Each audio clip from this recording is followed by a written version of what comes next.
un ornitorrinco intelectualmente, ¿no? Y sin embargo hay marxistas que han planteado eso. Yo me adscribo a la corriente principal del marxismo, que se apoya en formulaciones y declaraciones del propio Marx y de Engels, además de otros marxistas importantes, donde el vínculo principal filosófico es con Hegel. O por decirlo de una manera, se lee toda la historia de la filosofía a través del filtro de Hegel. Entonces, la sesión de hoy, básicamente, tiene como objetivo establecer y comentar un poco ese vínculo. ¿Cuál es el puente, la solución de continuidad entre Hegel y Marx? ¿No? Pero antes de meterme en eso, quiero decir unas cuantas palabras sobre la tercera cuestión que planteó también el profesor Rodríguez, que es la cuestión del romanticismo. Bueno, lamentablemente salió, pero bueno, voy a esperar que vuelva para referirme a eso, porque me parece que merece una respuesta, porque si se me quedó sesgado lo del romanticismo, no es correcto. Es decir, me parece que dije ayer, en la primera sesión, que el romanticismo es un movimiento complejo y contradictorio.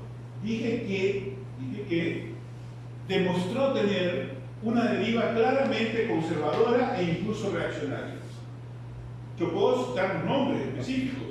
Casi todos los principales pensadores románticos terminaron experimentando una deriva religiosa e incluso retornando al catolicismo. Novalis, Orwell, Schelling, el mismo Fichte, etcétera, etcétera, que tuvieron una deriva nacionalista, es un hecho también patente en la mayor parte de la literatura. Pero también dije que el carácter contradictorio y paradójico del romanticismo, como de otras corrientes de pensamiento, es que dije, por ejemplo, que Ezra Pound había sido filofascista y sin embargo es un gran poeta. ¿Explico? El romanticismo, aunque tuvo una deriva conservadora, incluso reaccionaria, aportó una concepción de la historia y de la organicidad de la historia que fue fundamental para superar la rigidez individualista, formalista y ahistórica de la Ilustración. Me parece que lo dije ayer. Entonces, no es poca cosa, no es poca cosa. Es decir, todo el concepto de devenir en Hegel, que es fundamental, toda la concepción dialéctica, la refutación del corte abrupto en la historia que la Ilustración hizo con respecto al pasado, la reivindicación del pasado como momento del devenir, es obra romántica. Me parece que lo dije ayer, ¿no? Y si no quedó suficientemente claro, ahora lo subrayo, ¿no? Sin el aporte romántico no habría habido Hegel y por tanto tampoco habría habido marxismo. Evidentemente hay un momento romántico en la teoría, por ejemplo, la capacidad para comprender y transformar el mundo, ¿no? Que no está en la Ilustración. La Ilustración es el problema de la razón, la educación, hay calzadas, qué sé yo. Pero el romanticismo plantea claramente el problema, por ejemplo, del héroe, del sabio, del genio, que es capaz de transformar el mundo. La idea de Hegel, de los personajes históricos universales que Marx reivindica, es una idea romántica. Y eso también entra a ser parte del marxismo, obviamente previa crítica, elaboración, etcétera, etcétera. Entonces, con eso me parece que respondo a las tres, lo cual no quiere decir que se cierre el debate va a seguir. Yo creo que hay que invitar a que estudiemos la cuestión de la hermenéutica críticamente. Yo cumplo con entregar ese insumo. Desde mi punto de vista y desde el punto de vista de las corrientes de pensamiento a que yo me adscribo, hay que distinguir la hermenéutica como método de la hermenéutica como propuesta filosófica. Por ejemplo, si alguien me dice, ¿usted qué opina de los analíticos del lenguaje? Y por supuesto que me he hecho un aporte. Por supuesto que hay un problema en el lenguaje. Ahora, cuando dice Bourdieu, el sociólogo, estoy en contra, reconozco el aporte, la dimensión lingüística del problema, pero hay que combatir el absolutismo lingüístico, ¿no? Hay que combatir porque si todo es lenguaje, ¿me explico? Entonces, chao, se acabó la historia. Ya le paso la palabra, Dios dice. Por ejemplo, yo cuando hice el doctorado hace 20 años, tenía una amiga, una colega, psicóloga con la que hacía el doctorado, psicóloga ella, muy posmo, una época en que la cosa estaba muy fuerte en Costa Rica, y me dice, no, Robert, citándome a Lacan. Yo soy un tipo bastante abierto intelectualmente. Acá, durante este seminario he dicho palabras positivas, dolorosas pero positivas, con respecto a Popper, ¿no? A Parsons, puedo hablar bien incluso de alguna otra gente, pero Lacan me cuesta mucho, ¿no? Me cuesta, la verdad me cuesta, mi virtud tiene límites, ¿no? Pero me dice una colega muy sofisticada, linda, inteligente, me dice, Roberto, pero yo citaba a Piaget, usted me decía, pero es que el inconsciente está estructurado como un lenguaje, Lacan. Entonces yo digo, ¿qué significa eso? Le devuelvo la pelota.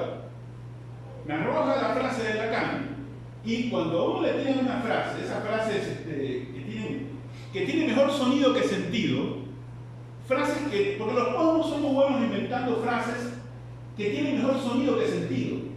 Entonces, el lenguaje está estructurado el inconsciente está estructurado como un lenguaje, Lacan. Y parece que uno tiene que arrodillarse reverencialmente ante la solemnidad del nombre Lacan. Pero lo que hago es que me arrojo una granada y le falló la granada.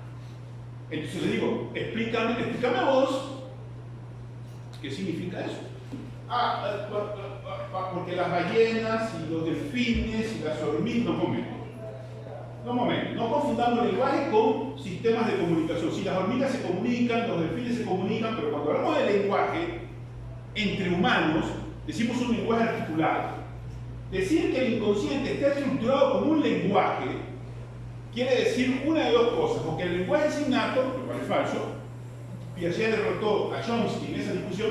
Yo sé que los progresistas tienen en muy buena estima a Noam Chomsky por su optimismo político, porque es un gran intelectual de izquierda, crítico, pero como su teoría del lenguaje zozobró, hizo un aporte, pero en la discusión sobre el problema con la génesis del lenguaje perdió la batalla con Piaget, ¿no? El lenguaje no es innato, no hay estructuras innatas en el lenguaje. Lo otro que puede querer significar la frase de Lacan es que no hay inconsciente hasta que surge el lenguaje. Pero eso es falso, porque Freud ya mostró que el lenguaje se forma inconscientemente desde que... Así que la frase de Lacan puede resultar impresionante en sonoridad, pero es un disparate completo. Un disparate completo. Decir que el inconsciente está estructurado como un lenguaje, una de dos, o es falso o es una tontería. Es como hay frases que tienen muy buen sonido. Por ejemplo, von Hayek, uno de los padres del neoliberalismo, lo que llamamos neoliberalismo, acuñó una frase espectacular. Dice, el mercado es un sistema autorregulado que tiende espontáneamente al equilibrio. No sé si hay algún economista presente. Von Hayek. El mercado es un sistema autorregulado que tiende espontáneamente al equilibrio. La frase es espectacular, es tan espectacular como falsa. Porque el sistema autorregulado se lleva a sí mismo a la crisis. Greenspan, el expresidente de la Reserva Federal, lo reconoció en su declaración frente a la Cámara del Senado del Congreso norteamericano en el año 2009, recién había explotado la crisis. Dice, sí, yo aposté a la autorregulación de los mercados y me equivoqué ideológicamente, y me equivoqué literalmente, digo ideológicamente. Greenspan. Entonces, el problema de las frases altisonantes que tienen gran hay que preguntarse qué significa eso, para ver cuál es su fundamento, su solidez, para ver si se sostiene.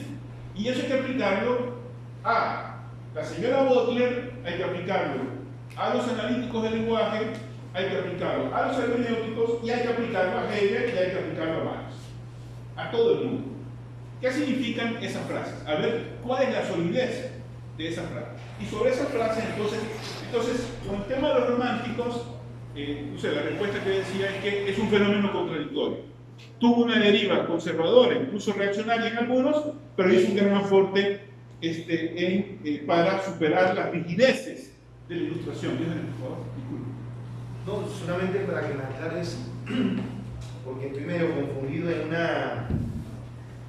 una disyuntiva, es de ver la hermenéutica como método o como técnica, porque siempre he entendido más la hermenéutica como una técnica que como un método.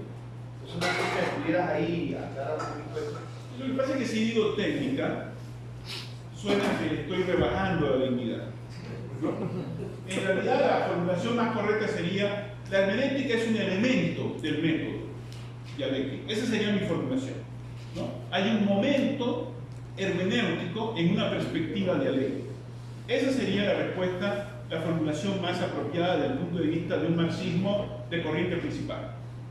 No técnica ni un método, sino un elemento de un método filosófico general, un método general. Yo no tengo problemas en decir que la hermenéutica es un método, porque técnica sería algo muy instrumental, y es más que eso, porque detrás de una aproximación hermenéutica, detrás del reconocimiento de la necesidad de una aproximación hermenéutica, hay también un elemento ontológico.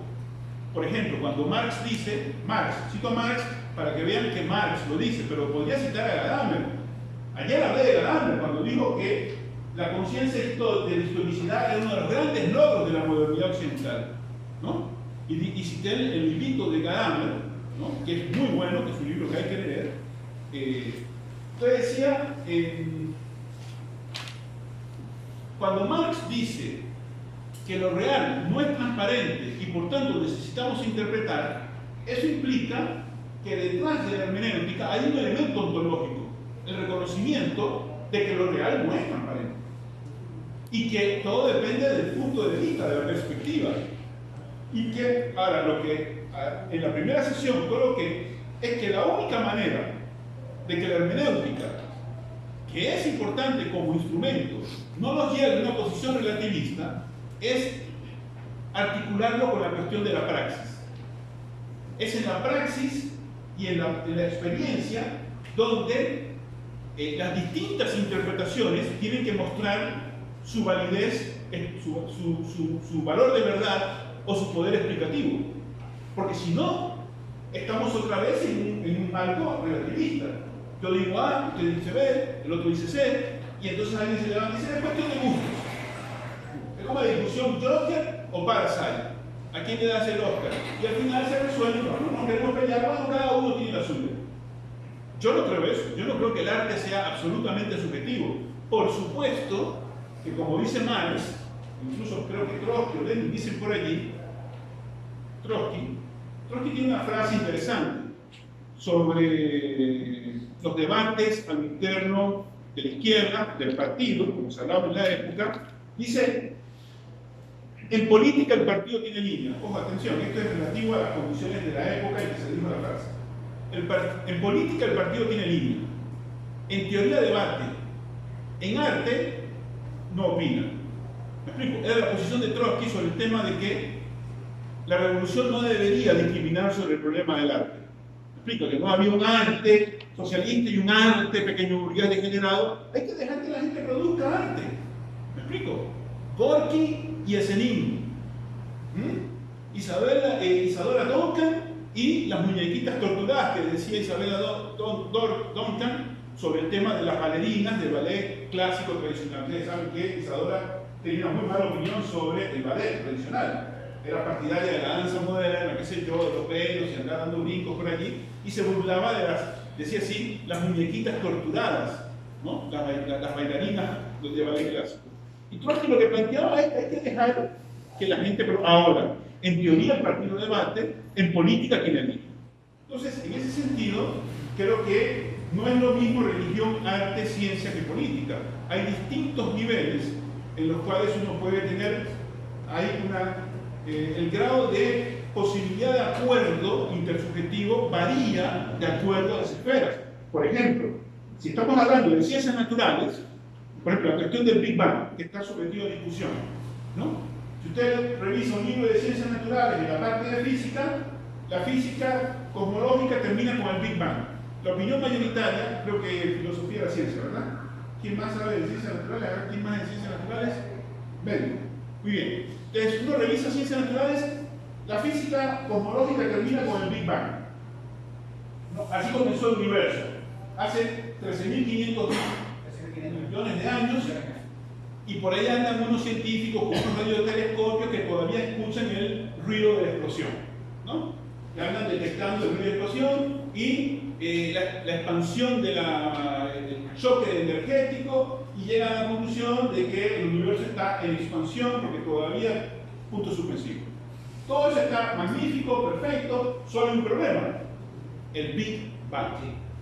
El Big Bang. Por eso decía, cuando Kuhn dice que las ciencias sociales son inmaduras, son jóvenes y por eso no tienen unidad epistémica, yo diría, Kuhn en realidad está sobreestimando el grado de unidad epistémica de las ciencias naturales. La física, la primera ciencia, tiene unidad epistémica, ontológica, muy discutible. El Big Bang realmente es el comienzo y el fin de todo.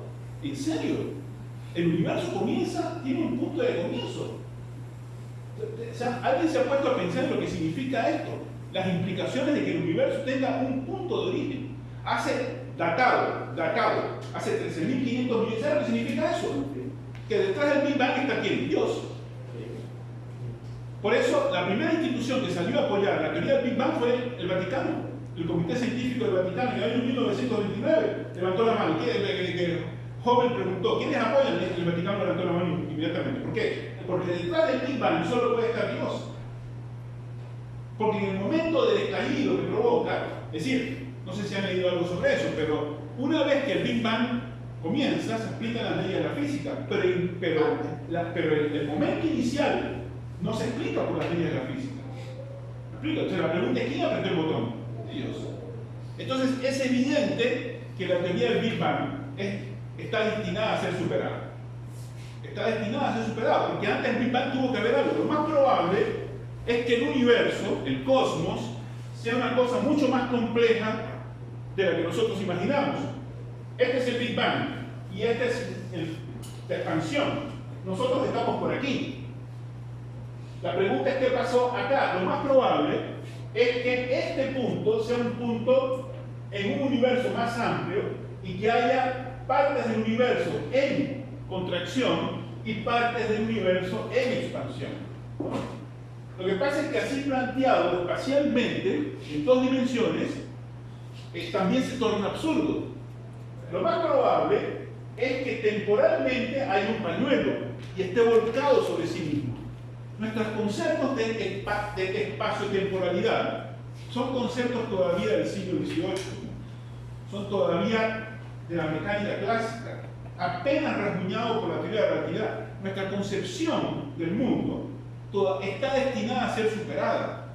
Por ejemplo, cuando uno lee en cualquier libro de física la parte de astronomía plantean ¿cuántas estrellas hay en la Vía Láctea? ¿Han visto el datito por ahí? Es común. Hay pregunta, ¿cuántas estrellas hay en la Vía Láctea? Dice 100.000 millones.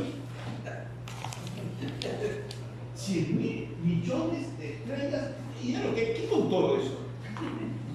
Yo supongo que tomaron un pedazo de la Vía Láctea, calcularon y después extrapolaron para toda la Vía Láctea. Hicieron un muestreo, varios muestreos, calcularon cuánto había en cada cuadrante y después multiplicaron esos cuadrantes por la Vía Láctea, el área conocida, el volumen conocido, y llegaron, bueno, está bien, estoy dispuesto a aceptar que hay un montón de gente seria que estudió mucho, que son físicos.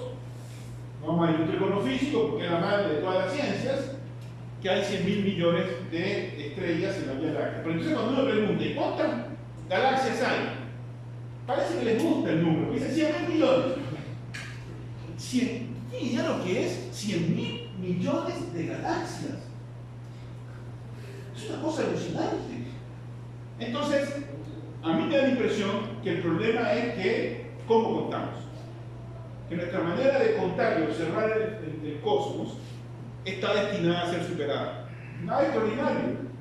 Si nosotros pensamos en qué imagen teníamos del mundo hace 2.500 años, hace 500 años, hace 150 años, ha cambiado radicalmente y sigue cambiando. Después de Einstein una cosa era con Newton, y Newton ya era un monumento,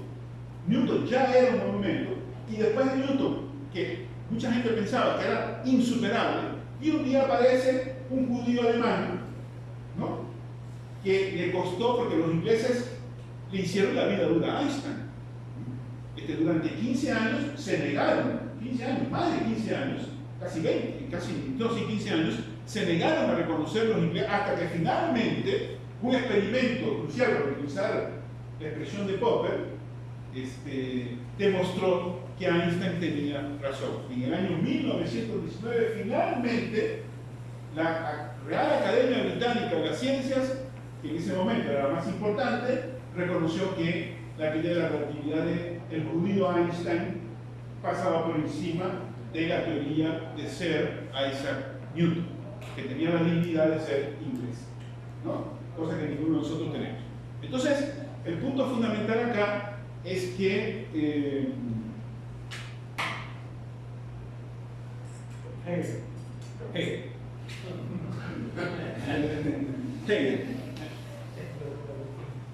Bueno,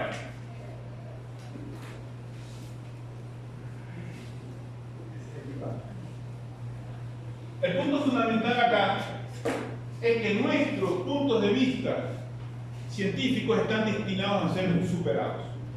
Ojo, ya que estoy en esto lo digo una vez. Moreno. La realidad es más rica que cualquier esquema teórico. Ahora lo puedo decir con Piaget. El conocimiento es siempre solo una aproximación. El conocer nunca llega a coincidir con el objeto. Y esta es la refutación principal de la concepción del conocimiento de Hegel. No importa cuáles hayan sido los aportes de Hegel, que son fundamentales. Sin embargo, Hegel tiene una concepción del conocer que es panlógica. ¿Qué significa eso? El gran problema para entender la lógica de Hegel, cuando la lean, repito, yo no puedo comentar la lógica, no tiene sentido que comente fragmentos de la lógica, si no la coloco en perspectiva crítica, para que cada uno pueda leer. ¿Cuál es el problema de la lógica? De toda la lógica, y específicamente de la parte más criticada de la lógica, casi que en cualquier comentario que ustedes puedan revisar, van a encontrar, incluso en el hegeliano más entusiasta, van a encontrar que cuando llega a la parte central de la enciclopedia, que es la filosofía de la naturaleza, casi nadie reivindica, casi todo el mundo se mofa de esa parte de la enciclopedia del sistema, porque Hegel, en función de los conocimientos científicos de su época, trata de meter la data disponible, trata de meterlo en el hecho de projusto de el sistema de las categorías y el automovimiento de las categorías que ha construido en la lógica. Y la verdad es que ahí sí cabe aquella fórmula que se dice, que Hegel dijo, que si los hechos no caben en el sistema, peor para los hechos. No está muy claro. Lo que Hegel quería decir con esa frase no es tan evidente como parece. No es inmediatamente cínico. Lo que quería decir algo más profundo, como casi siempre Hegel. Lo que está diciendo es que si los hechos no caben en el sistema, peor para los hechos, quiere decir, hay que discutir cuál es el estatuto de esos hechos. Por ejemplo, en la discusión con los economistas neoclásicos o neoliberales, que utilizan hechos para refutar teorías críticas. En ese caso, por ejemplo, uno puede decir que esos hechos están manipulados. A eso se refería Hegel. El hecho parece que rompe la teoría porque el hecho está en bruto. ¿Se entiende? Cuando Hegel establece una diferencia entre el hecho bruto y el hecho elaborado teóricamente, cosa que también hace Bourdieu, ¿no? Los autores del oficio del sociólogo dicen que el hecho no está dado, el hecho se construye, el hecho sociológico se construye teóricamente. Así que si un hecho bruto parece que cuestiona teoría, lo que hay que revisar es cuál es la elaboración que ha tenido ese hecho. No hay hechos brutos. Todo hecho está sujeto a una elaboración. Todo hecho ha sido elaborado y por tanto hay que ver cuál es la elaboración que ese hecho mereció. Pero no se puede, como creía Popper ingenuamente, que un hecho pueda rebatir toda la teoría. Tenemos que ver, por varias razones. Una, porque si toda teoría no es más que una mejor o peor aproximación a lo real, si toda teoría no es más que una mejor o peor aproximación a lo real, ¿no? Por ejemplo, puede haber teoría 1, teoría 2, teoría N, entonces resulta de que, por definición, siempre va a haber hechos que ninguna teoría puede explicar. Toda teoría deja residuos, cosas que no puede explicar, ¿no? Incluyendo el racismo. Las anomalías, ¿no? ¿Ah? Las anomalías. Las anomalías. Por ejemplo, hoy tenemos problemas, ¿no? Un buen marxista tendría que reconocer que tenemos varios problemas. Uno, la robotización. ¿Significa la robotización que la postura de Marx de que todo valor surge del trabajo humano, la robotización, pone en cuestión la tesis de la teoría del valor del trabajo? Es un problema. Yo creo que no, pero sería falso que dijera que no veo que hay un problema allí, que hay que estudiarlo. Mi primera reacción es, y yo podría esbozar 4 o 5 argumentos de por qué no creo que la robotización cuestione la teoría del valor del trabajo.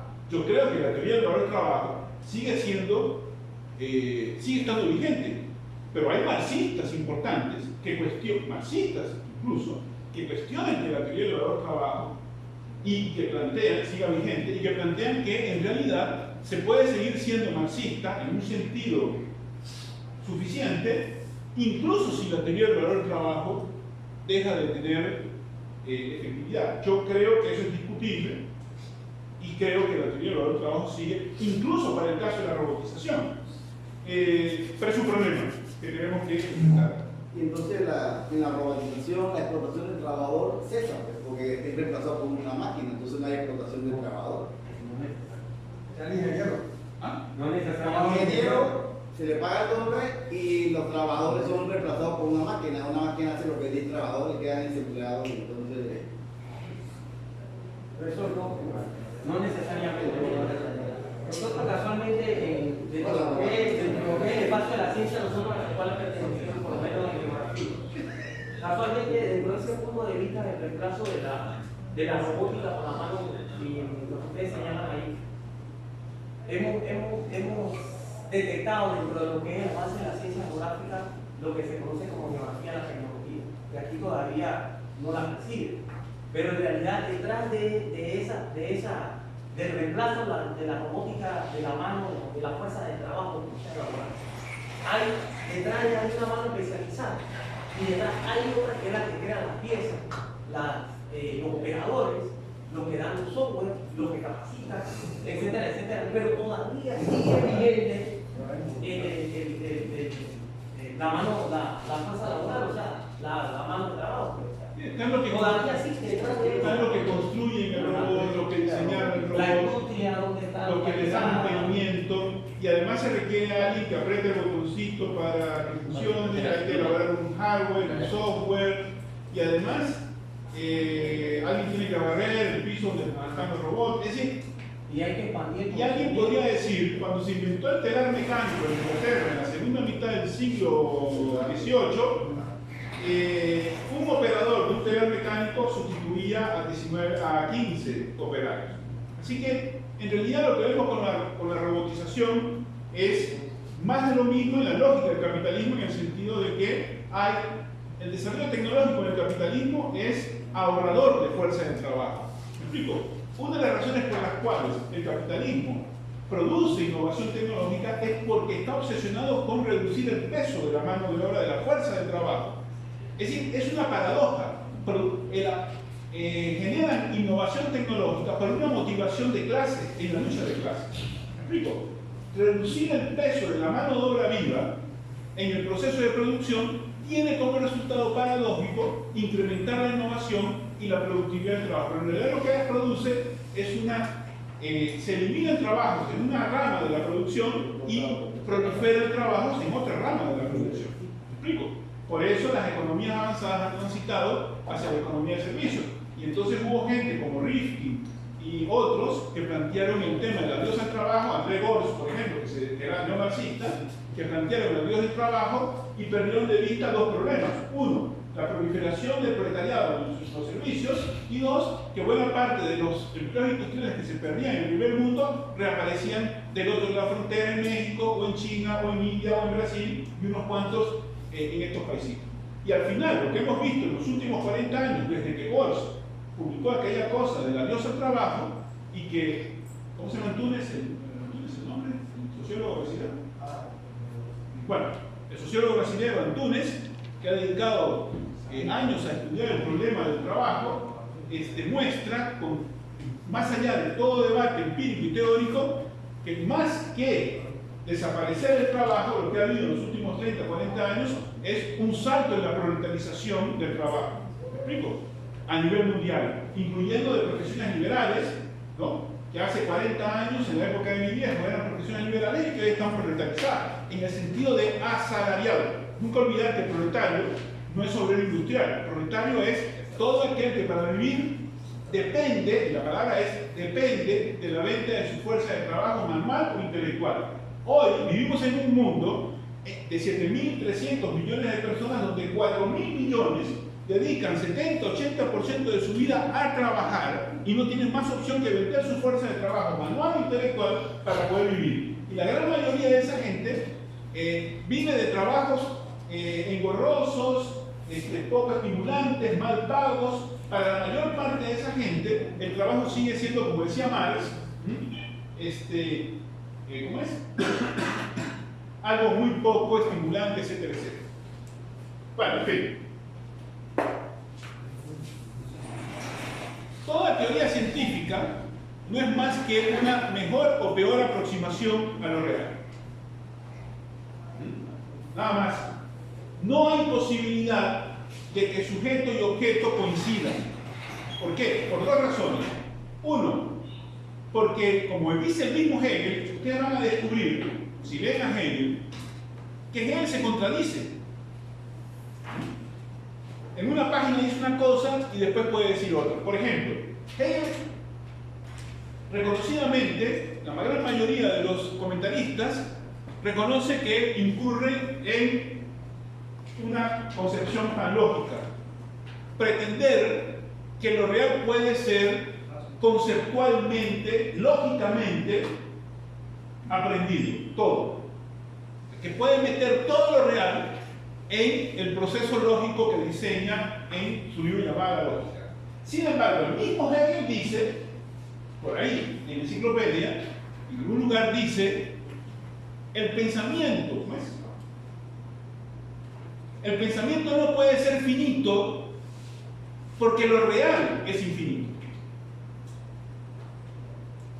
El pensamiento no puede ser finito porque lo real es infinito. Y a partir de esa fórmula, Hegel es el Hegel realista, el que se da cuenta de que más allá de su pretensión de que el concepto abrume al objeto, más allá de la pretensión de que el concepto subordine al objeto, más allá de su pretensión de que la historia termina en la Prusia de 1830, a pesar de eso, constantemente Hegel está dando pruebas de que comprende de que la historia sigue después de 1830, que sigue después del Estado prusiano y que en realidad la realidad es más amplia que cualquier intento de su captación conceptual. Entonces, este es uno de los límites fundamentales de Hegel en la lógica. ¿Qué es la lógica como libro? Ayer el primer día veíamos los antecedentes intelectuales del pensamiento de Hegel. Ayer hacíamos un recorrido rápido por los elementos fundamentales de la fenomenología. Decía, creo, el primero o el segundo día, que para algunos la fenomenología es el libro más importante de Hegel, sobre todo para los fenomenólogos existencialistas. Para otros, el libro central de la obra de Hegel es la lógica, porque es donde expone su método. Y para él el método es muy importante porque permite desarrollar el sistema. Una pregunta que uno se podría hacer para entender la lógica del desarrollo del pensamiento de Hegel es: ¿cuál es la relación entre la fenomenología y la lógica? La fenomenología que él había planteado como una introducción al sistema, no al sistema todavía, sino una introducción al sistema, el sentido de la fenomenología es tratar de educar al lector en una manera de concebir su relación con el mundo. Llevar al lector de la mano de la lectura de la fenomenología hasta elevarse al nivel de la comprensión de su esencia histórico-universal. Y esa esencia histórico-universal es el punto en que la humanidad alcanza el saber absoluto, es decir, el saber de saber, o para decirlo en cristiano de a pie, llevar al lector al punto en que comprenda de que él, los seres humanos, nosotros, los seres humanos, somos capaces de comprender el mundo. Todo esto tiene que ver con el problema del debate filosófico con el racionalismo continental, el empirismo anglosajón, el materialismo francés y la ruptura que provoca Kant.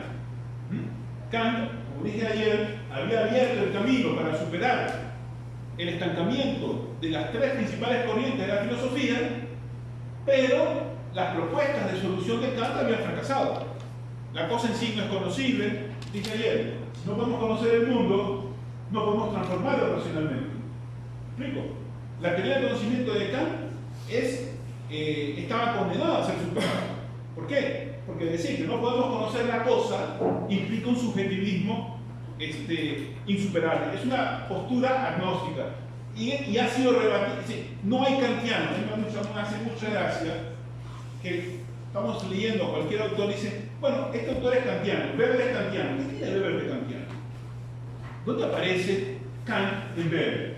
Hay algunas cositas por ahí, pero Weber ni niega el conocimiento de la cosa, ni tampoco comparte con Kant su concepción de la ética, porque la ética de Kant es una ética de la intención, del deber ser, mientras que la ética que plantea Weber es una ética de las consecuencias. Es totalmente lo opuesto de lo que dice Kant en la razón práctica. ¿Qué tiene Weber de kantiano?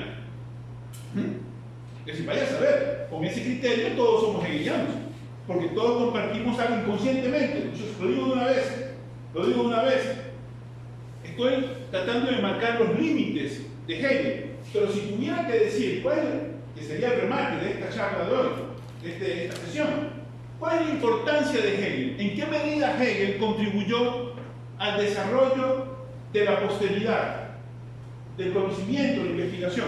Bueno, habría que decir que lo mejor de la ciencia contemporánea, es decir, los últimos 200 o 150 años, es, consciente o inconscientemente, dialéctica. ¿Me explico? ¿Por qué? Porque, como se ha dicho, no tenemos muchas opciones. O la ciencia es positivista o es dialéctica. No hay muchas más opciones que eso. ¿Me explico? Entonces, el positivismo no puede explicar todos los procesos relacionales, procesales, la discontinuidad, todo el tema de la teoría de la complejidad. No se puede ser positivista en epistemología y suscribir una teoría como la mecánica cuántica. Una de las razones por las cuales algunos de los principales cuánticos, como Heisenberg, gran científico metido muy mal filósofo, terminó irracionalista, es porque realizaron hallazgos físicos de frontera innovadores. Es decir, Heisenberg es una especie de Cristóbal Colón de la física. se tropieza con este continente y cree que llegó a la India. ¿Me explico? Y anda buscando a los hindúes por ahí, me explico, no aparece por ninguna parte. ¿Por qué? Porque se tropieza con la mecánica cuántica y para interpretar los resultados como físico aplica una concepción positivista. Está teniendo que interpretar los datos, los resultados de la mecánica cuántica con la concepción epistemológica de Galileo y de Newton. Entonces aplica el concepto de causalidad tal como lo aplicaba Galileo. Y por supuesto, el principio de causalidad tal como lo aplica Galileo no es aplicable tal como lo concibe Galileo o lo concibe los grandes científicos de la modernidad, incluyendo acá, no se puede aplicar a los resultados de la mecánica cuántica. Entonces, la famosa fórmula de la paradoja de los cuánticos, ¿no? A nivel cuántico, microfísico, no se puede establecer en simultáneo la posición y el momento o la velocidad de la partícula. Todos nosotros, casi supongo que todas recibimos cursos de ciencia natural en el colegio y una sección de física. Y todos estamos familiarizados con las fórmulas de Galileo, de la posición, la velocidad relativa, la inercia, etcétera, etcétera, ¿no? Y todo objeto se le puede establecer la posición y la velocidad en un determinado. Bueno, a nivel de mecánica cuántica, o estableces la posición, cuando estableces la posición modificas el momento. Cuando estableces el momento, la velocidad modifica la posición. Heisenberg, responsable de un gran hallazgo científico natural, sin embargo lo interpreta con lentes de positivista y dice, como no se puede establecer las dos cosas, entonces el principio de causalidad no se puede aplicar a nivel de la mecánica cuántica. Y como no se puede aplicar a nivel micro, entonces lo que pensamos que valía a nivel meso, macro, meso, micro, nosotros vivimos en el ámbito meso, entonces es una ilusión. Entonces, todo para atrás, volvemos a Hume, porque en realidad el principio de causalidad no rige. Es decir, es una muy buena demostración de un gran físico convertido en muy mal filósofo. ¿Me explico? Cosa que Einstein, por ejemplo, no le compraba. La pelea entre Einstein, Niels Bohr y los cuánticos fue terrible. ¿Me explico? Y estos tipos eran un montón, y me explico, no eran Einstein, pero también eran tipos de cuidado. Y Einstein tuvo que batirse junto con algunos otros, como Erwin Schrödinger, etcétera, etcétera, y otros tipos allí, para llegar a lo siguiente. ¿Cuál fue la solución a este dilema que se encontró? Bueno, las categorías de la física clásica que nosotros aprendimos en el colegio, en realidad son criterios aplicables solo al ámbito de observación y experiencia en el que nosotros vivimos. Pero tan pronto como abandonamos esta esfera y nos internamos en lo muy grande o en lo muy pequeño, los criterios varían. Y otras cosas porque nuestros instrumentos de medición no dan cuenta de cosas. Entonces lo que ocurre es que lo que aparece a nivel cuántico implica lo siguiente. Lo que la cuántica nos dice vale también para las ciencias sociales. Por ejemplo, Abraham ha dicho que como no podemos prever el comportamiento de un individuo humano, entonces no se puede hacer ciencia de lo social. Aristóteles dijo alguna vez, escribió alguna vez, que solo puede haber ciencia de lo general, que no hay ciencia de lo particular. Y buena parte de los científicos modernos simple y sencillamente no entendían o no entienden cómo se puede hacer, hasta Hegel no se entendía cómo se podía hacer ciencia de lo singular. Es decir, solo se puede hacer ciencia de aquello que se repite. ¿Me explico? Entonces, inductivamente podemos contar 1, 2, 3, 4 cisnes blancos y entonces generalizar, solo hay cisnes blancos. No hay cisnes negros, en principio. Solo puede haber ciencia de lo que puede ser recurrentemente observado. Pero lo que no puede ser recurrentemente observado, de ello no podemos. Paradójicamente, en los últimos 200 años, lo mejor de la ciencia es sobre aquellos objetos que no ocurren recurrentemente. Por ejemplo, la teoría de la evolución de Darwin. no podemos aplicar el criterio inductivo a la teoría de la evolución, porque son hechos singulares en la historia. Tampoco en el ámbito de lo cosmológico. Es muy difícil aplicar lo recurrente, el método inductivo, a eventos que ocurren solo una vez, o que son muy raros. Entonces, ¿qué resulta? O, por ejemplo, uno de los campos científicos más complejos es el de la meteorología. ¿Por qué creen ustedes que se ha hecho famoso el chiste de que si el meteorólogo dice que no va a llover, hay que salir con el paraguas? ¿Me explico? Porque... Es probable que llueva. Claro. Lo que pasa es que el hombre trata de crear modelos matemáticos para representar fenómenos naturales, pero es muy difícil. Usted, precisamente, los huracanes, y alguien me decía que por este cambio climático se iba a medir a través de costos. Pero imagínense si uno puede calcular la cantidad de muertos que vienen con un huracán que pasa por el Caribe, entonces uno podría calcular en base a eso qué cantidad de personas van a morir, cuántos ataúdes tienen que cruzar. ¿No? Entonces, ahí es donde los paradigmas que llaman los modelos no funcionan, porque el clima no se comporta como un modelo, como un algoritmo, porque uno puede decir una forma. Porque los procesos climatológicos son mucho más complejos que los procesos físicos elementales que Galileo o Newton habían estudiado. Entonces son mucho más complejos. Por eso es que las teorías de la complejidad del caos toman como referente los procesos meteorológicos. ¿Me explico? Porque son tan complejos que han permitido innovar en materia de teorías y matemáticas, etcétera, etcétera. Entonces el punto fundamental es que no podemos prever el comportamiento de una partícula subatómica, ni de un individuo, pero eso no quiere decir que no haya regularidades subyacentes. Ese es el punto. Por ejemplo, en teoría del caos se plantea que el caos es un orden por aparecer, por descubrir. Todo aquello que nos parece caótico, en realidad subyace un orden, un orden, comillas, no en el sentido conservador, sino en el sentido de una regularidad estructural y dinámica. ¿Se entiende lo que se entiende, verdad? O sea, donde parece que hay un caos, por ejemplo, si un extraterrestre aterrizara en la Tierra y justo le tocara caer en Panamá, ¿no? Pudo haber caído en otros lugares, pero cayó en Panamá, y se encaramara en un punto alto y viera el funcionamiento de la ciudad, se devolvería, porque esto es un despelote descomunal. ¿Me explico? Esto no tiene sentido, ni ton ni son, mejor me voy a otro lugar más, ¿no? Vería, y sin embargo, a pesar de todo, debajo del caos aparente, hay, por hipótesis, una regularidad estructural, una lógica subyacente. ¿Me explico?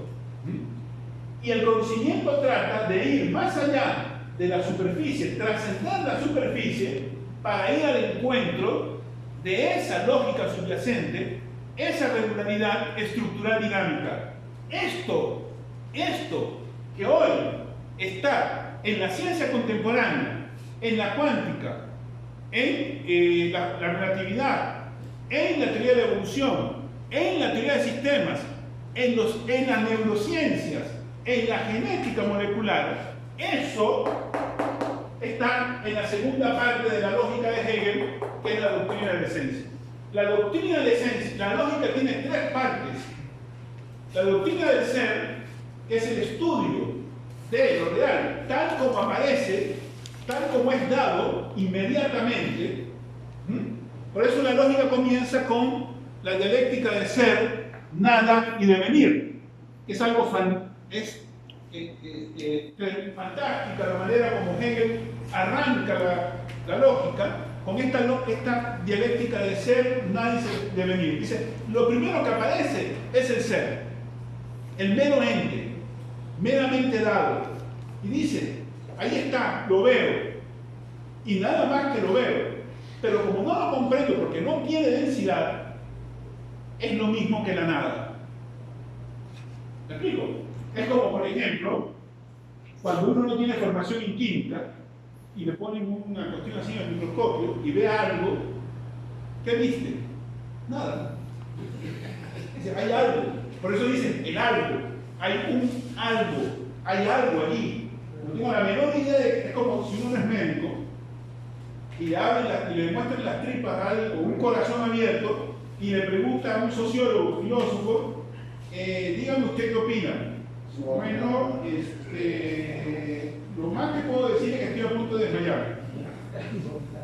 No veo nada. El ser es lo mismo que la nada, dice Hegel. ¿Qué significa decir que el ser es lo mismo que la nada? Que el ser, tal como aparece, indeterminado, el ser, tal como aparece es indeterminado, y como es indeterminado, es la nada. Entonces el ser pasa a la nada, pero la nada es. Entonces vuelve al ser, y entonces Hegel dice, del ser y la nada aparece el devenir, el movimiento. El ser se transforma en nada, y la nada se transforma en ser, y de ahí surge el devenir. En realidad, un paso más adelante, Hegel va a precisar y va a decir, lo que pasa con el ser y la nada es que todo lo que es está por dejar de ser, está dejando de ser. Por ejemplo, en este momento estamos envejeciendo, en este momento somos más viejos que cuando entramos y comenzamos la sesión hace 1 hora y resto. Estamos dejando de ser, ¿no? Es un poco a lo que Heidegger se refiere con el ser para la nada. ¿Me explico? El ser para la muerte, perdón, ¿no? Heidegger es una maravillosa máquina de frases fantásticas. Déjame por ahí. Pero cuando dice el ser para la muerte, chicos, comenzamos a morir en el momento en que nacemos, un poco remite a esta idea de ser, nada, devenir. Así arranca la lógica. ¿Cuáles son las 3 partes, perdón? ¿Perdón? Las 3 partes de la Ser, nada y devenir. Gracias. Ser, nada La y lógica devenir. del ser estudia el ser tal como aparece empíricamente. La lógica del ser estudia el ser tal como aparece empíricamente. Desde la mayor indeterminación. A ver, el ser, la doctrina del ser, la doctrina, dije lógica, corrijo, la doctrina del ser es una de las 3 secciones, la primera sección de las 3 de la lógica. Estudia el ser tal como aparece a la observación, a la experiencia. En su nivel más elemental, es ese algo que está allí que no tengo ni idea de qué es. Y como no tengo idea de qué es la nada. Pero acto seguido, cuando digo nada, sin embargo tengo que decir es. Y en ese proceso, en ese devenir, comienza a cobrar forma. Es decir, poco a poco voy determinando. ¿Me explico? Decía en la primera sección que la fenomenología, vuelvo a la fenomenología, Hegel hace un recorrido histórico de la emergencia de la conciencia. Bueno, esto, en la lógica, Hegel quiere establecer el sistema de los pensamientos puros. Está construyendo su método y arranca desde lo más básico. El momento en que el ser está en sí y simplemente es un algo que no sé qué es. Bueno, Hegel pretendía, hay una frase de Hegel del comienzo de la lógica, de esas frases que rompen cabezas durante hace 200 años. La lógica, dice, es el sistema de los pensamientos puros, de las categorías del pensamiento puro. Y para subrayar literariamente esta idea, recurre a una de las fórmulas típicas de los románticos idealistas alemanes. Por eso decía ayer que nosotros no somos alemanes, ni estamos en 1805 o 10. Hay que entender la forma como Hegel lee en relación con quién era Hegel y dónde estaba. Es un alemán de 1810. Entonces, como está influido por un ambiente teológico e idealista romántico, utiliza una fórmula que le rompe, tiene 200 años rompiendo la cabeza a la gente. Y dice, la lógica, el sistema de las categorías del pensamiento puro, dice, son los pensamientos de Dios antes de su entrada en el mundo. ¿Me explico? Entonces esa frase que, ¿para qué rayos? ¿Para qué? Iba a decir, ¿para qué mierda? Pon una frase, ¿me explico? que hace con que la gente se distraiga de la carnita de la lógica y se pase 200 años discutiendo qué rayos significa, qué quiso decir Hegel con que la lógica son los pensamientos de Dios antes de entrar en el mundo. Entonces, claro, obviamente los curas y los teólogos saltan diciendo, ojo, era creyente, es un teólogo, es Dios. La lógica son los pensamientos de Dios antes de la creación del mundo. Después aparece un platónico en la escuela de filosofía y dice, eso es platónico, porque Hegel es una especie de Platón ayornado, porque ese es el topos uranus, porque las ideas en Platón existen antes del mundo y en el mundo lo que hay son arquetipos que etcétera. ¿Qué quiere decir Hegel con esa frase fastidiosa que no hace más que complicar? ¿Qué quiere decir Hegel con los pensamientos del mundo antes de entrar, los pensamientos de Dios antes de pensar en el mundo? Está hablando de que él quiere construir el sistema, él quiere construir una filosofía la más ambiciosa posible, que dé cuenta de la totalidad de lo existente. Quiere construir una filosofía que dé cuenta de la totalidad de lo existente. Pero para construir esa filosofía necesita un método. La lógica es el método para construir ese sistema. Y entonces, la lógica son los pensamientos puros. Lo que Hegel dice es, estas son las categorías, la deducción de las categorías, la razón pura, es el sistema de la razón pura. Esta parte, la lógica es el libro con el que Hegel le responde a Kant en la crítica de la razón pura. ¿Me explico? Es la versión de Hegel sobre la crítica de la razón pura. Son las categorías para pensar el mundo. En Kant, la crítica de la razón pura es el sujeto trascendental, las condiciones de posibilidad de pensamiento del objeto en general. Kant define la crítica de la razón pura como la deducción de las categorías del sujeto trascendental, entendiendo por trascendental las condiciones cognitivas de posibilidad de conocimiento del objeto en general, no de un objeto cualquiera específico, sino del objeto puro. Es el método.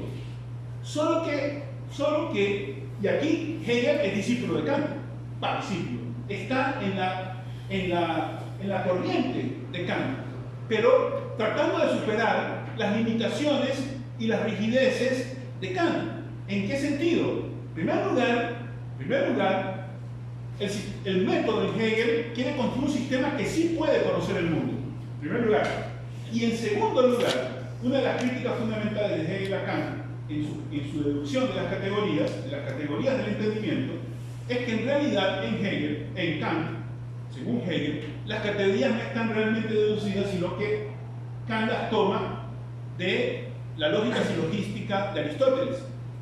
Y entonces dice, son 12 categorías. Y en determinado momento Hegel se burla y dice, ¿por qué 12? ¿Por qué no 10 o no 27? ¿Me explico? ¿Por qué 12? ¿Por qué solo 12 categorías?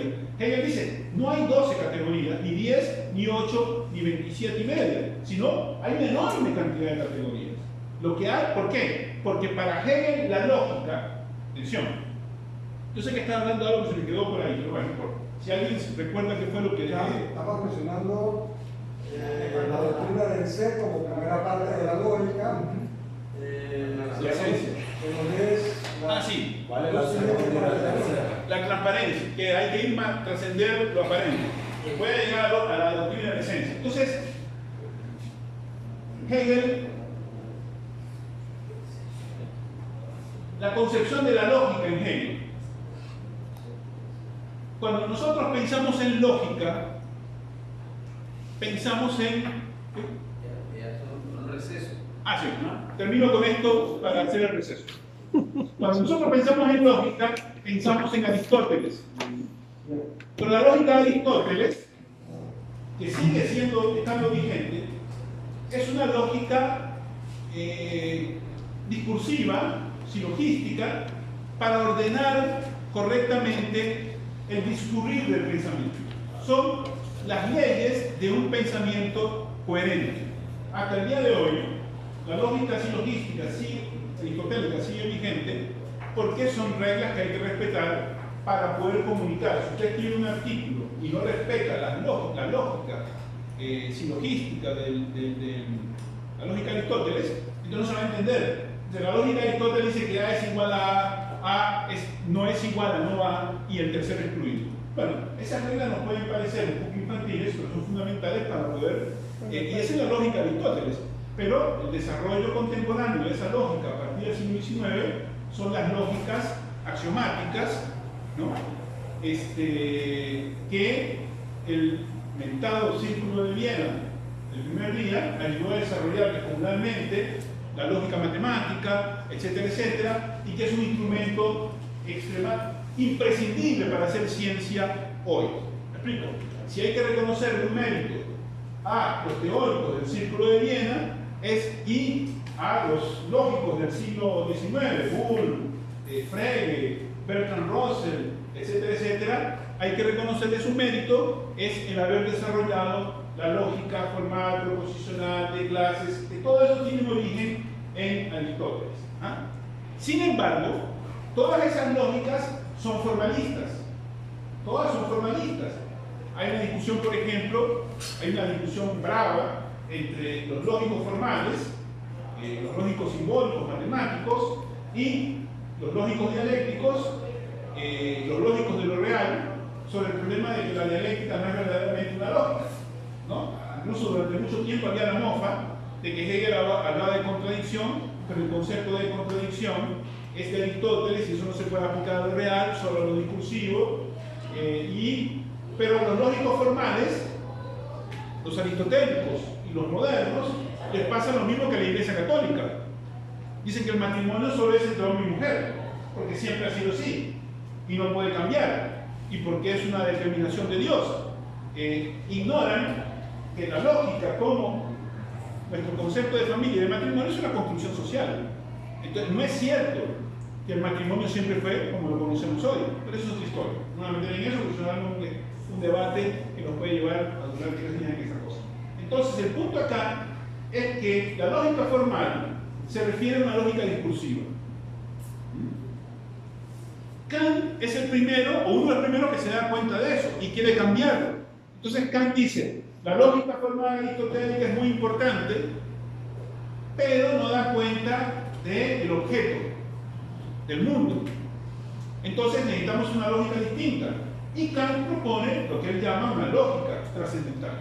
Y la lógica trascendental es básicamente las condiciones de posibilidad, lo que ya dije hace un momento, del conocimiento del objeto en general. No de ningún objeto específico, sino del objeto puro, el objeto en general. Es una metodología, son las condiciones de posibilidad de todo conocimiento. Es un gran avance, porque Kant rompe la fortaleza de la lógica formal y entonces abre de par en par la mente para pensar las opciones. Dice en voz alta algo que era cuestionar a Aristóteles en el siglo XVIII. Hoy es complicado cuestionar a Aristóteles. En el siglo XVIII, me explico, pero Kant se levanta y dice, oh, el rey está desnudo. Es decir, la lógica de Aristóteles no nos sirve para conocer el mundo. Pero claro, Kant es un tipo de 1780 y tanto, 70 y tanto, después de todo un avance de las ciencias naturales. Entonces se da cuenta de que la lógica aristotélica no da respuesta a los problemas de la ciencia de su época. Necesitamos una nueva ciencia, él propone la lógica trascendental. Después viene Hegel, que escribe, como ya he dicho varias veces, con un nuevo avance del conocimiento científico, en biología, en historia, etcétera, etcétera, dice, bueno, gracias al señor Kant, a Herbert Kant, por el servicio prestado, pero lamentablemente la solución es insuficiente. Es útil, pero es insuficiente, porque resulta que la lógica de Kant, la lógica trascendental, tampoco se ocupa del mundo, puesto que el señor Kant dice, el profesor Kant dice, que su lógica no sirve para conocer el mundo, sino solo el mundo como se nos aparece a nosotros. El mundo como se nos aparece a nosotros, no el mundo como es. ¿Me explico? La cosa en sí. Necesitamos una lógica que no solo que nos ayude a ordenar discursivamente el pensamiento, una lógica que nos ayude a ver las condiciones de posibilidad del objeto en general, sino que necesitamos una lógica que nos sirva para conocer el mundo tal cual es, con toda su complejidad. El mundo tal cual es no es solo la apariencia, sino la estructura relacional y dinámica subyacente, la esencia, el devenir. Ese es el objetivo de Hegel con la lógica, poner en pie un método del conocimiento de lo real. Cierto que sigue siendo un idealista y que para Hegel lo real se subordina al espíritu, pero atención, el idealismo de Hegel, una de las grandes batallas, voy a entrar en la lógica de la doctrina de la ciencia, pero antes de eso, para entender a Hegel, una de las batallas de Hegel era un tipo que tuvo una vida no muy alegre, no tuvo una vida agradable, vivía peleando con todo el mundo, me explico, tenía un sentido de una causa, tenía un autoconcepto descomunal, se veía a sí mismo como la culminación del espíritu de la humanidad, me explico, se autoadjudicó una tarea y una meta que había destruido a cualquier ser humano, que era poner en pie un método que nos permitiera conocer la totalidad de lo real. Una cosa, me explico, mesiánica.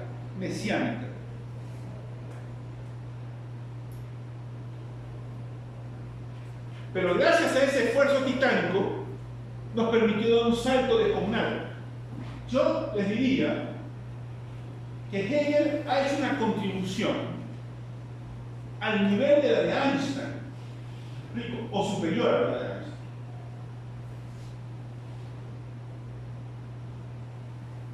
La lógica de Hegel será idealista, pero es un idealista objetivo. Dedicó su vida a pelearse contra el idealismo subjetivo de Kant. Ustedes ven, todas las obras de Hegel está peleando con Kant y con todo el idealismo, pero sobre todo Kant porque era la culminación. Se pelea con Kant no porque sea fastidioso o porque tuviera celos, sino porque se pelea con el que tiene que pelearse, con el más grande de sus antecesores, el tipo que había llevado la reflexión hasta el límite de las posibilidades dentro del esquema anterior.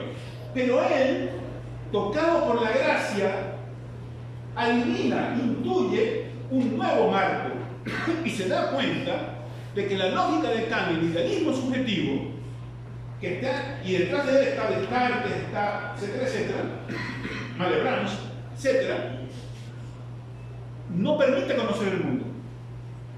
Entonces dice, el objetivo de Hegel es superar el idealismo subjetivo y alcanzar una nueva relación más adecuada entre lo subjetivo y lo objetivo, entre el conocer y el ser. Este es el objetivo de Hegel. Es idealista, pero quiere darle el peso correspondiente al mundo, a la relación de conocimiento. Entonces, siguió siendo un idealista toda su vida, pero la realidad es que llegó a 2 cuadras de una posición realista materialista. ¿Explico? La verdad dicen, Marx es materialista, dialéctico, sí, y tuvo que poner sobre sus pies la dialéctica hegeliana que estaba mitificada, y Nietzsche, todo lo que se quiera. La realidad es que buena parte del trabajo lo hizo Hegel. Cuando Marx llega, se requiere un tipo de genio, se requiere un tipo de enorme talento, porque el regalo de Hegel viene envuelto en un paquete verdaderamente jodido. ¿Explico? Es decir, para acceder al premio hay que resolver el problema de un cubo de Kubik, pero multiplicado 1000 veces en la dificultad. Tanto así que tipos tremendamente inteligentes no pudieron resolver. En cambio, Marx, más allá de que algunas valoraciones de Marx sobre Hegel hayan sido corregidas por marxistas posteriores como Kofler, como Lukács, pero Marx tiene, y Engels, que fue el primero, Engels primero se hace hegeliano que Marx. Así como Engels es el primero que llega a la economía política, la importancia de la economía política primero llega a Engels que Marx, y Marx lo reconoce. Pero hay que decir que Marx tuvo el genio de comprender lo fundamental de la lógica de Hegel, pero el trabajo para transicionar de la dialéctica idealista a la dialéctica materialista, les digo, arriesgo, para mí 80% está en Hegel. ¿Explico? Porque en el intento de reequilibrar lo subjetivo y lo objetivo, tiene párrafos enteros, páginas enteras que son materialistas, Dije que no iba a leer fragmentos para no aburrir, pero voy a leer uno solo, de los tantos que tenía, que si fuera un curso de un semestre, por supuesto, si fuera un curso de un semestre, había que leer textos enteros de Hegel, pero este es un curso corto de 3 días, así que voy a leer solo un fragmento para que vean ustedes que no es un invento de un marxista, como podrían sospechar algún fenomenólogo.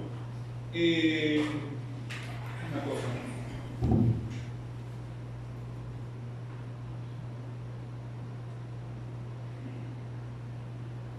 Voy a leer solo un fragmento. Hegel, este es un fragmento que está citado en Locke, pero de Hegel. Dice: Hegel tiene buen cuidado de señalar que el momento dialéctico no constituye una prerrogativa del pensamiento filosófico, sino que está presente en todos los momentos de la realidad. Esta es una tesis controversial, defendida por un marxista, que otros intérpretes de Hegel no avalarían. Pero Bloch cita este fragmento de Hegel. Ahora bien, esto es Hegel. Ahora bien, en lo que el intelecto suele exigir con respecto a la dialéctica, cuando dice intelecto se refiere a Kant.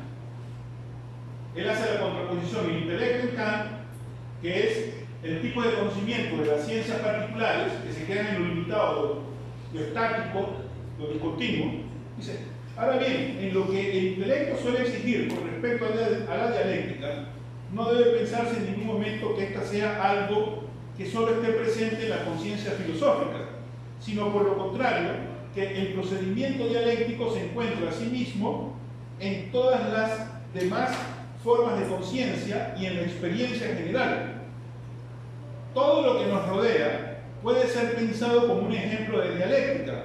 Sabemos que todo lo finito, en vez de ser un término fijo y definitivo, es mudable y es transitorio, y esto no es otra cosa que la dialéctica de lo finito, mediante la cual éste, en cuanto que es en sí mismo algo distinto de sí, llega más allá de lo que es de manera inmediata y se convierte en su contrario.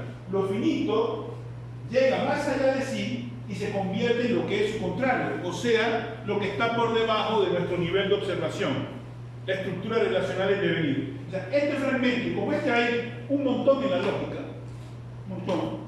Yo hace algunos meses preparaba una charla de filosofía en la Universidad de Costa Rica y hice una selección de unas 45 páginas de la lógica, un muestreo rápido, de frases de este tipo, donde claramente son realistas o directamente materialistas en Hegel. El problema es que así como hay esas frases, tarde o temprano Hegel vuelve a su posición idealista. Y todo esto es en marco del espíritu. Son las tensiones, claro, son las contradicciones en un pensador de transición. Para entender las contradicciones en Hegel, hay que tomar en cuenta que escribe y piensa en un momento de transición.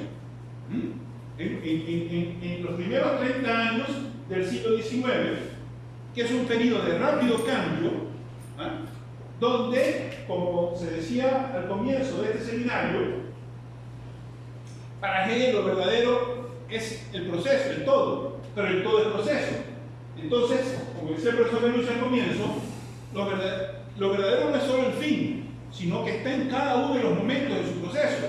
Pero también es cierto, eso es correcto, pero también es cierto, como Marx recuerda, que en realidad, y esto es un criterio metodológico que vale para muchas cosas, cuando estamos estudiando un fenómeno, puede ser en medicina, puede ser en historia, puede ser en cualquier ámbito de conocimiento,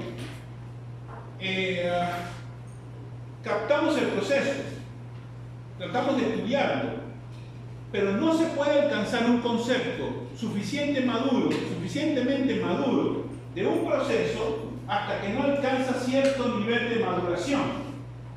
¿Me explico? Es decir, el proceso arranca hoy y podemos monitorearlo, pero todavía, normalmente ocurre que todavía está demasiado embrionario, demasiado inmaduro para construir un concepto preciso. Pasaba con la globalización a comienzos de los años 90, pasaba con el capitalismo. Por ejemplo, Marx consigue escribir El Capital, le tomó 20 años terminar de redactar El Capital, porque el proceso todavía estaba en curso. Cuando Marx comienza a escribir el capitalismo existe en unas cuantas islas, en Inglaterra, en toda parte de Francia y unas cuantas islas de lo extraordinario del análisis de Marx y da testimonio de la fuerza del método es que, a pesar del carácter fragmentario del capitalismo, todavía muy joven de su época, consiguió elaborar, gracias a la fuerza del método, al poder explicativo del método en que se apoyaba, consiguió elaborar una captación conceptual del capitalismo que hasta el día de hoy estamos dispuestos a discutir con quien sea la actualidad y la vigencia. Los economistas liberales tienen todavía que lidiar con el fantasma de Marx. Como Muriel Rubini, que dice: Marx tenía razón. El New York Times hace 3 meses editorializó en relación con Chile, dice: lo que está en juicio en Chile, on trial, es el capitalismo. Editorial del New York Times: lo que está en juicio en Chile es el capitalismo. Cuidado, porque Chile se parece mucho a Estados Unidos en todas sus fracturas, guardando las escalas de la producción. Pero todos los fenómenos que provocaron el malestar en Chile, la educación, la salud, la privatización de todo, la desigualdad, se replican porque justamente Chile es un modelo de escala de Estados Unidos, que lo montó Nico Friedman. Entonces el punto es,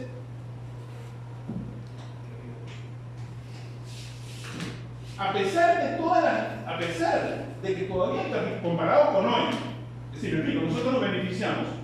El Capital se publicó en 1867 y nosotros estamos en 2020. Han transcurrido más de 150 años de capitalismo.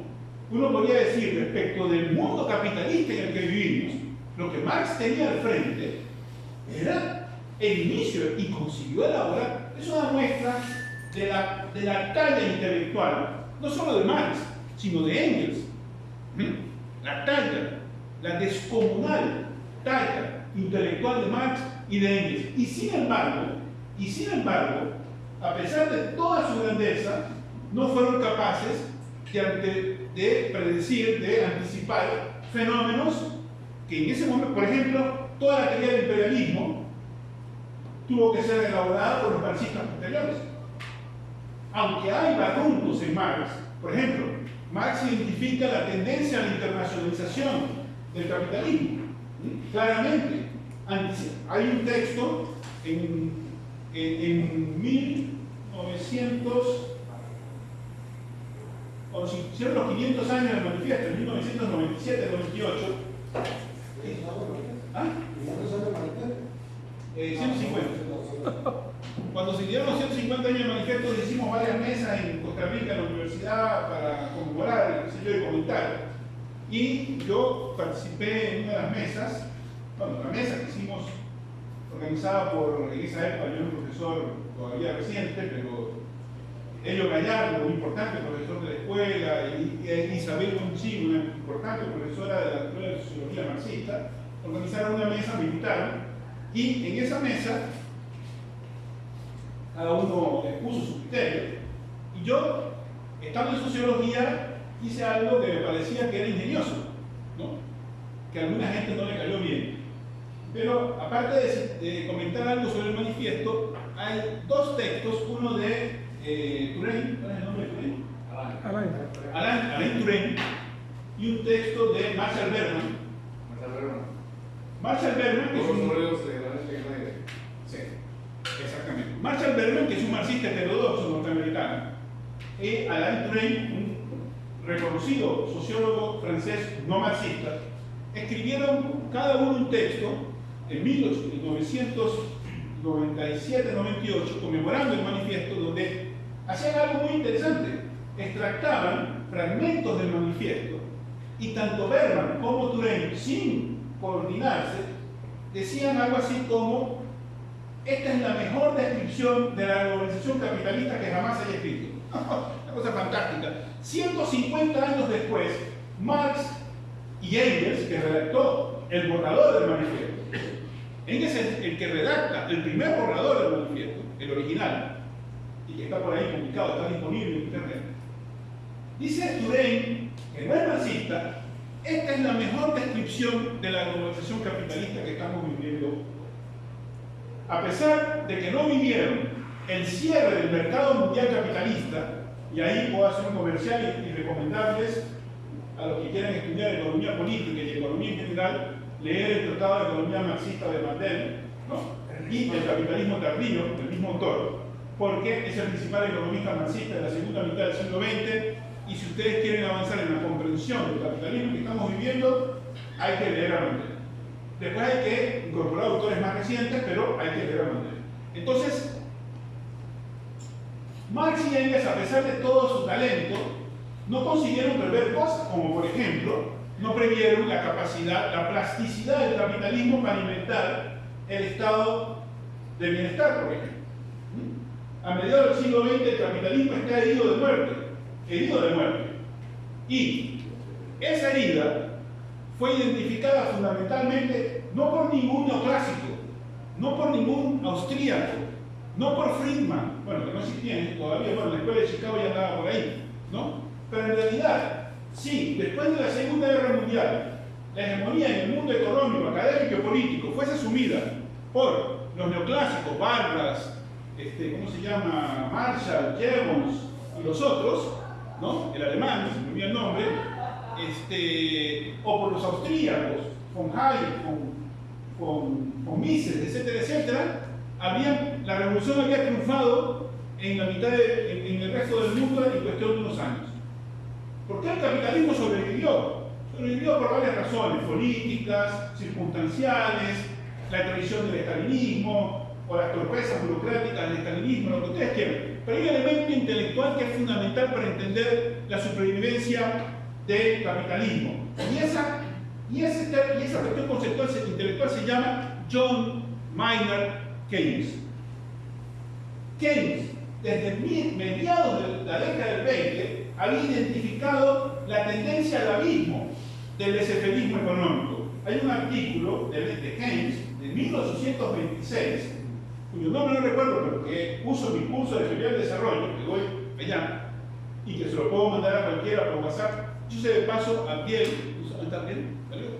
Abdiel tiene mi WhatsApp. Si alguien me quiere pedir alguna información, le puede pedir el WhatsApp a Abdiel y se lo puedo enviar. En ese artículo de 1826, Keynes, 1926, eso, ¿no? Keynes muestra, ya en ese momento era un gran estadístico, era célebre mundialmente porque era un gran estadístico y estaba trabajando en la cuestión de economía, y publica ese artículo y predice que el laissez-fairismo está en las puertas de provocar una crisis económica importante, que es necesario cambiar las políticas laissez-fairistas porque vamos a empezar. Bueno, 3 años después explotó lo que ustedes ya saben del crack de la bolsa en el 29 y salieron 10 años tremendos que llevó al nazifascismo, llevó a la guerra mundial, murieron 55 millones de personas y 1/3 de la humanidad pasó a vivir bajo el experimento de sociedades postcapitalistas. No socialistas, pero postcapitalistas. Entonces, me explico, si no hubieran hecho caso a Keynes en el 26, capaz que se ahorran la crisis del 29, el desastre del fascismo, la guerra tal vez, probablemente, y se habían ahorrado, por tanto, ¿no?, el trauma que padeció el capitalismo. Es decir, a mediados del siglo XX el capitalismo pendía de un hilo. Y hubo un tipo que se dio cuenta, Keynes, y dice: estamos caminando como zombies hacia el desastre, hay que cambiar la política económica, hay que gestionar la economía, el Estado tiene que meter la mano, viejo. Hay que moderar los ciclos, no se puede acabar con el carácter cíclico de la economía, pero podemos moderar los ciclos y manejar el conflicto social. Y hay toda una serie de influencias ahí que no vienen al caso. El punto es, Keynes logra salvar al capitalismo y lo hace conscientemente. 10 años después publicó un libro que hizo historia, que marcó un antes y un después en la teoría económica, el Tratado General sobre... siempre se me olvidó el nombre. Ese libro.